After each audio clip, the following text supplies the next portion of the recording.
Welcome back to another episode of the Basalone Cycling Show. I'm your host Sherry. Before we jump into the episode, make sure to subscribe and hit the bell button if you are watching on YouTube, and to rate the show and follow if you are listening on Apple Podcasts or Spotify. It really helps to support the channel, plus you don't miss the upcoming adventures and interesting conversations we have in store for you. And make sure to check the description below for exclusive discounts in brands like Albion, Redshift, Insta360, and more. Today we have a hot episode. It's all about HIIT training. We see more and more pros using this type of training, but why? Is it only for pros or you can do it too? And what are the benefits? To explain everything is joining me today Aline Barr, Endurance Performance Lead at Core Sensors. Welcome to the show, Aline. Hey Sherry, thank you very much for having me. Thank you for coming on to the show. Well, today is a hot episode, as you say. We're Exactly. talking all about HIIT training, and it's quite, I think it's getting popularity now. We see a lot of pro cyclists doing it and using the core sensors. But for those who are not familiar with it, can you tell us a bit more about HIIT training and why should a cyclist do it? Yeah, for sure. So heat training in general is training in the heat to help your body to perform in hot conditions. And the problem is whenever you're performing in the heat and you're not used to it, your performance is very likely to drop. And that's not what you want to have at race day because you want to perform as good as you could. And yeah, that's actually why most people are doing heat training to have a great performance even in hot conditions on race day. Mm-hmm. Oh wow, that sounds very interesting. Actually, I was watching, I think, Paris Roubaix, and I saw Pogacar with the core sensors, and I was wondering, like, do you use it just for, let's say, training to prepare for the event, or also you can use it as a data point during your races? You can for sure use it as a data point as well because each athlete has, let's say, his own critical level of heat where the performance is dropping. And therefore, a lot of cyclists are wearing the sensor during races, even though the temperature is not hot, to see what the temperature is like or the overall heat strain they are having, and to know when their performance is starting to decline. Mm-hmm. And what are the benefits? Is it just for pro cyclists, or somebody could do it to improve their performance, as you mentioned, when doing events in like really warm conditions? Or is there any other benefits? It's for sure for everyone. So, as an example, if you're going out with your friends to have a bikepacking trip in some warmer conditions, you could do some heat training before to not blow up in the heat whenever you're doing this bikepacking trip, which is maybe even just for fun without any performance benefits. Um, but also, a few athletes are doing something which is called long-term heat training to have similar adaptations as you will get from altitude training. And then you can perform even better in cool conditions as well, and not only in hot conditions. Oh wow, that sounds very interesting. Can you walk us a bit more? How will it work? How long it takes? Let's say this long-term adaptation to hit that will give you like these altitude-like benefits, and the short-term ones. For example, I remember I did a few long races, like the transcontinental, and I noticed I really declined my power when I got to Greece. That it was like 40 degrees. I was suffering.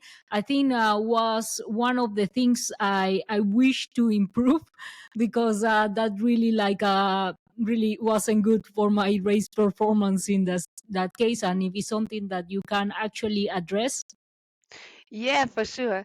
So, first of all, let's start to talk about the short-term heat adaptation.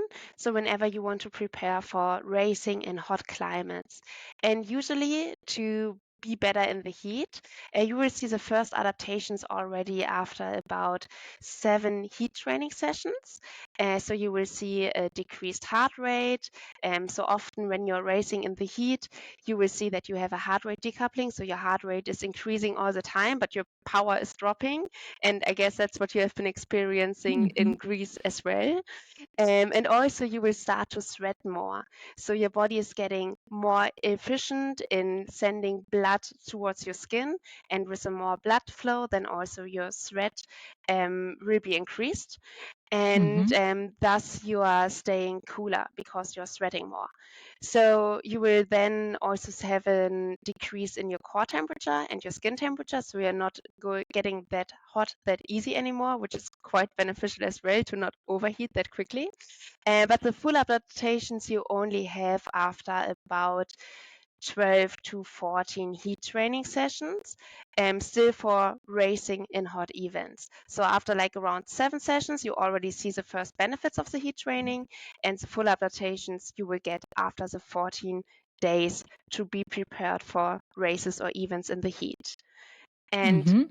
if you then want to get the similar effects as you get from altitude training, you have to do the heat training way longer. So you would need to do it for about 5 weeks, 5 sessions. So summing up in around 25 sessions. And what happens then is that also your hemoglobin value in the blood will increase. Mhm. And this is mostly for about 2.5%. And also you will have an increase in your VO2 max value of about 5 to 8%. And with this, then your performance in cool conditions can be better as well. Hmm. And does it need to be in like a laboratory, or can people do it at home? And what do they need? I mean, I get a lot of questions from my audience when they see me with the suit. Is like, what is this? So, how, if somebody wanted, how they could do this heat training at home? Yeah, so your suit is the perfect example. It's an easy way to do it. You can just overdress. You have to make sure that you are overdressed properly. So you really want to trap all the heat around your body. And therefore, just a pullover is not enough because my body can still dissipate the heat through the pullover. So we always recommend to wear a thermal layer followed by a heat suit or maybe a rain jacket and a down jacket to really make sure that you are having like this microclimate around your body when you're working out. Because whenever you're working out, about 75% of the energy is converted into heat energy, which is quite a lot. So a lot of energy really is used to get hot, and only around 25% in the end are used for the forward movement. And when we're trapping this heat around your body, you can actually get quite hot and do the heat training just with being overdressed, and there's no need to heat up the full living room or go into your bathroom or whatever. So it's kind of efficient. Oh, yeah, that's a good way. But if somebody wanted, they could also use, let's say, a heater. If they training in like a small room and it's easy to heat up, you could also use a heater, for example. It can work as well, for sure, if the room is getting hot enough. It's always important for heat training to have the right combination of core temperature and skin temperature. And Mm-hmm. therefore, we recommend to measure these values with the core sensor because you don't want to overdo it. If you overdo it, your recovery time just takes way longer. And if you're not getting hot enough, you're not getting into the heat training zone, you don't get the adaptations you're wishing to get. And if you're just having a heater in your room and the room is not hot enough, your body is most likely still able to dissipate a lot of heat through sweating from the skin, and your skin temperature will not be really high. So it always depends a bit on how hot the room is, and you are more likely to get like an overall higher heat strain when you are probably overdressed, because then you can really control that you're having a high skin temperature in combination with a high core temperature, and that's really important. And on that note, why is important, for example, more beneficial to use the core sensor to hit the right heat zone? And how does it work? I mean, I've been using it with my heart rate sensor, but I'm still learning, like, what's the optimal heat zone and everything. So, doing a bit of experimenting at the moment. Yeah, quite cool that you're experimenting with it. So, as an example, if you're just using a rectal thermometer or this temperature pills, they are on the one side quite expensive and not really nice to use. And on the other side, you also have no information about your skin temperature because you want to know your overall heat strain and not only your core temperature. Just to give you an example, if you're now going out, let's say on a chilly day, doing some uphill intervals on the bike, you're not overdressed, just wearing like normal cycling clothes, your skin temperature is most likely to be not very hot. Probably you will have around 30 degrees skin temperature. But if you're Hmm. pushing a lot of power into the pedals, you can still have a core temperature of 38.5 degrees, which is already quite elevated and which is core temperature wise like the zone where you want to be in for your heat training, Hmm. but your skin temperature is too low to actually get the heat training benefits. And if you do Mm. the same ride on a hot day, so sun is shining, maybe we have 32 degrees, something like that, and there's not a lot of airflow, you're doing some uphill intervals again, then also your skin temperature will be quite elevated. Your body has again around 38.5 degrees of core temperature, and then you will build up way more heat strain overall, and you can already end up in our heat zones. So for heat training, that's where you get the adaptations. But for Mhm. racing, actually, that's where you are getting too hot and your Mhm. performance is likely to decline because your body needs a lot of energy to cool yourself down. And this energy can't be used for the forward movement then Mm. anymore. And so we are combining the core temperature and the skin temperature in a so-called heat strain index. And Mhm. the heat strain index, it also can be divided in different zones to show you like zone 3, that's a perfect zone for doing your heat training to get the heat training adaptations. It's Mhm. most likely with a combination of a core temperature of 38.5 degrees and a skin temperature of 36 degrees in combination with heavy sweating. And for racing, you want to have as low numbers as possible, which is in our heat zones 1 and 2 to prevent a performance decline from overheating. Oh wow, yeah, that's very interesting because actually I noticed when doing these races like Badlands or Transcontinental that I was good up to like 38, 40, and just 2 degrees more of temperature, like 42, and I was dying. So it's really a fine balance, I will say, in that regard. Yeah, exactly. And also, if you once kind of be over your personal critical temperature, it's quite difficult to bring your temperature down again because Mm. core temperature reacts rather slowly. So it takes some time for you to heat up, to really get hot. But then when you're hot, it also takes a lot of time for you to bring the temperature down again. Yeah. And once you're overheated, it's not a lot of fun anymore.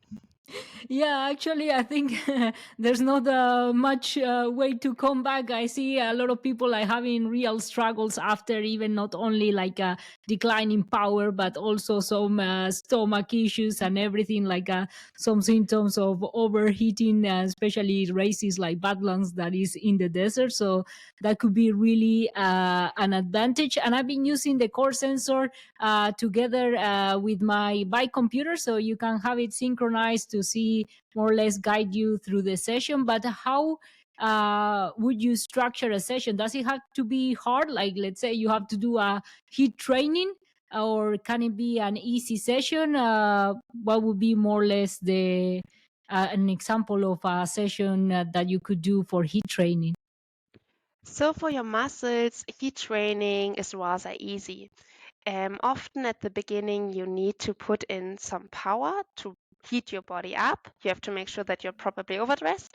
But once then you're in our heat zone 3, so this is the zone where the adaptations occur, you can just take it easy because all the heat is trapped around your body is hot, and then your muscles do not have to work a lot anymore.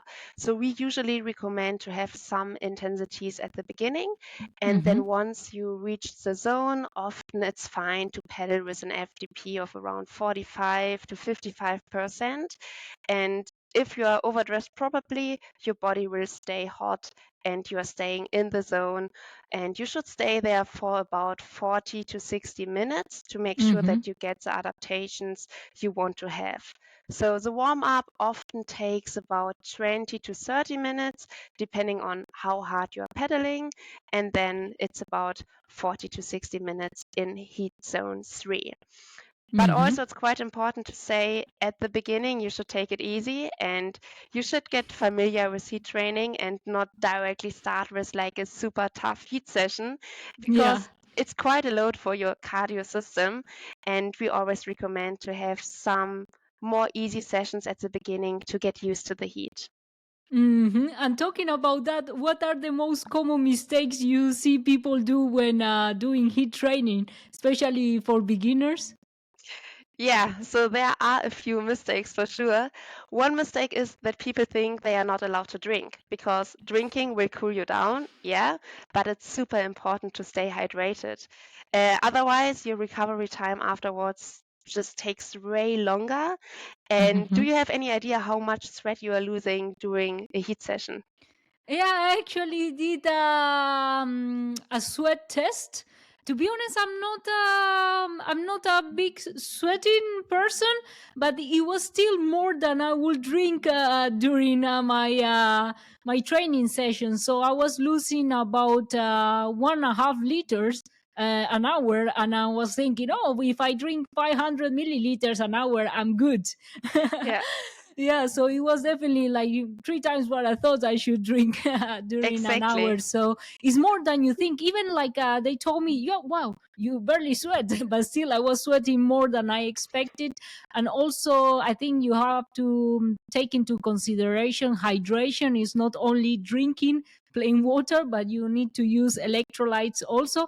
So I also like measure like if I'm a salty sweater, yeah, Mhm. or not. So that was kind of on the low spectrum, so was good. But I think a mistake people do a lot of times, especially in hot conditions, is just drinking plain water. Yeah, exactly. It's quite important to have some electrolytes with it. And as you said, so you lost about 1.5 liter of sweat during 1 hour of heat training. On average, most people lose about 2 liters, which is quite a Oh. lot. And as more heat adapted you get, as more sweat you are also losing. So this number can even increase. Oh. And you have to make sure that you're hydrated before the session. So when you know you're going to do a heat training session, already drink enough before the session. During the session, most likely the body can only take in about 1 liter per hour. And Hmm. then after the session, you always have to drink. And as you said, you're also losing a lot of sodium. Also, here, as more adapted you get, as less sodium you will lose over time. So the sodium concentration is also decreasing in your sweat, but still you are sweating a lot. So there's also the need to make sure that you are taking enough electrolytes. Yeah, that's actually something very interesting that as you get fitter or more heat adapted, you actually sweat more. So your body is more efficient at dissipating the heat. I found that very interesting because when I did Badlands and then I started to take, for example, electrolytes that help me to be hydrated a bit more, I was sweating less and I was like, oh, that's actually quite interesting. Sweating more. So that's Yeah, actually quite interesting instead of less. And I was feeling better. But when I got dehydrated in Transcontinental, I was drinking a lot of water and I was barely sweating. So I thought that was good, but no, it's actually the opposite. When you get more heat adapted, because your body is better at dissipating the heat, you sweat more. So you should drink more then. exactly. Yeah. So a lot of people are afraid of sweating more, but as you said, it's actually quite good because your body is cooling yourself down with more sweat. Yeah. Mm-hmm. And would you say somebody will need to fuel more? I know sometimes you burn more energy when doing like in hot conditions. Yeah, so for sure, heat training will need a lot of energy. It's also a bit comparable to altitude training. Also, when athletes are going to altitude, they need to eat more carbohydrates, and it's similar for heat training. So if you're really doing a heat training block, you should also make sure that your carbohydrate intake is big enough. Okay, so would you say is maybe not the best to do a heat training session fasted? I know a lot of athletes do fasted training in the morning, so you think would be best maybe to have already something in your stomach? I would recommend to be well hydrated and also have eaten something before because it's quite a huge load for your cardio system Mm-hmm. and you want to make sure that your body has enough energy to keep going and also deal with like all the load that is happening, and probably it's best if you are not on a fasted state doing a heat training session. Mm-hmm. And what's the biggest improvements you've seen in people after, let's say, this prolonged heat training? Yeah, so actually what's quite cool is that people can increase their power output, especially you can measure it quite well during time trials. So as an example, in a time trial, we saw that the power output without heat adaptation in hot conditions was decreased by about 16%, which is actually quite a lot. And then the people did a 14-day heat acclimation, and the power output was kind of similar to their performance in cool conditions again. So they Mm. were able from the 14 days of heat training to boost their performance to the same power output as they are having in the cool conditions. And 16%, if you think about it, how much time this can be, like it's a lot. And Mm-hmm. especially in pro sports where people are trying to get all the marginal gains, heat training is more than just a marginal gain because it's a lot of time they can save and need also to perform well. Yeah, I remember watching some YouTube videos of pro athletes preparing, for example, for training, for competing in Kona, and they were doing like a really overdressing and with the heaters there to then prepare for the hot conditions, and also with the humidity. I think some of them have had some machines to replicate also not only the heat but the humidity, because it's actually quite different if it's a dry heat or a humid heat, let's say. Exactly, yeah. Performing in humid heat is always more difficult for the body because the sweat cannot be evaporated that well to the surrounding anymore because it's quite humid. And many athletes have way more heat-related problems in humid environments than they have in dry heat. And we also recommend athletes that are going to race in humid conditions to have the last heat sessions as best fitted to the race conditions. So like Mm-hmm. if you really know you're going to race at like let's say 70% of humidity or 75% of humidity, some athletes then maybe try to do the last sessions in their bathroom, having on the shower to create some steam and a lot of Mm-hmm. humidity to really getting used to these conditions as well. Ah, that's a good tip. I think if I have a race that it requires that, I might try that approach. Not very energy friendly, but yeah, it can help your performance. Yeah, and there's any other considerations people should have? Let's say, yeah, we talk about hydration strategies, but for example, any other considerations? Let's say for women, I notice sometimes as a woman, my temperature tends to be higher certain times of the month. Yeah, exactly. So for the female cycle, you will see a temperature change in the basal temperature. So with the time of ovulation, the temperature will increase a bit. And then in the luteal phase, so the phase after ovulation, the temperature, the basal resting temperature is a bit increased, mostly by about zero point 0.3 to zero point 0.4 degrees. And this can be reflected in training as well. So some females say that the thermoregulation feels different in the luteal phase, so that they feel hotter and that they feel that it's not that easy to dissipate the heat anymore. But still, there is some lack of research. So we can't really say, like, hey, that's the case. Women Mm-hmm. always feel hotter. It's quite individual. So we always recommend to listen to your body. You should still be able to do heat training in all phases of your cycle. But for some female athletes, the impact might be a bit bigger than it is for others.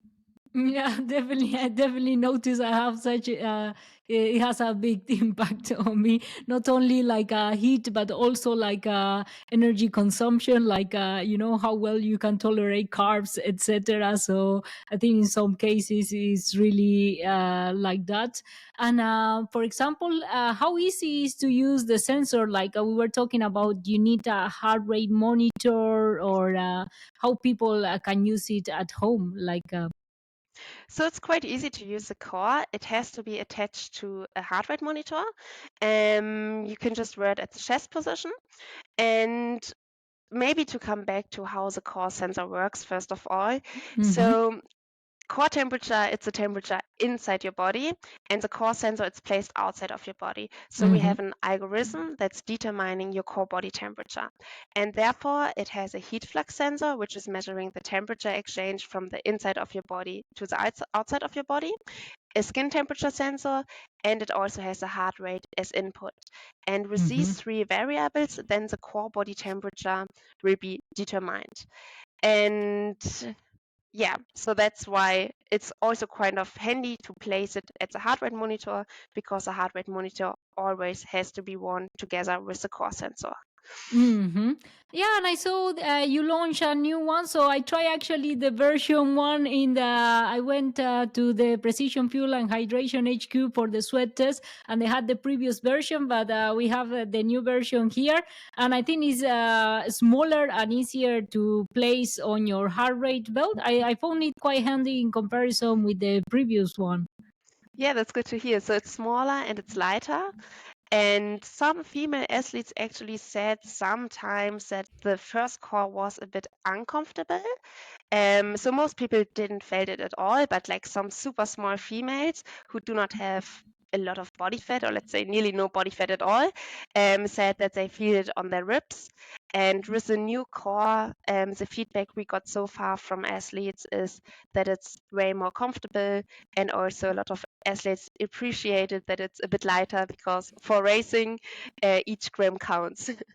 Yes, exactly.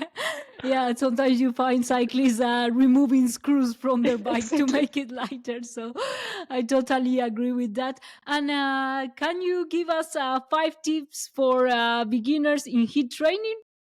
Let's say Sure. 5 things they should know. Hmm. So first of all, don't overdo it. Listen to your body. More is not better. So a lot of athletes think like, okay, I have to get as hot as possible to get all the adaptation.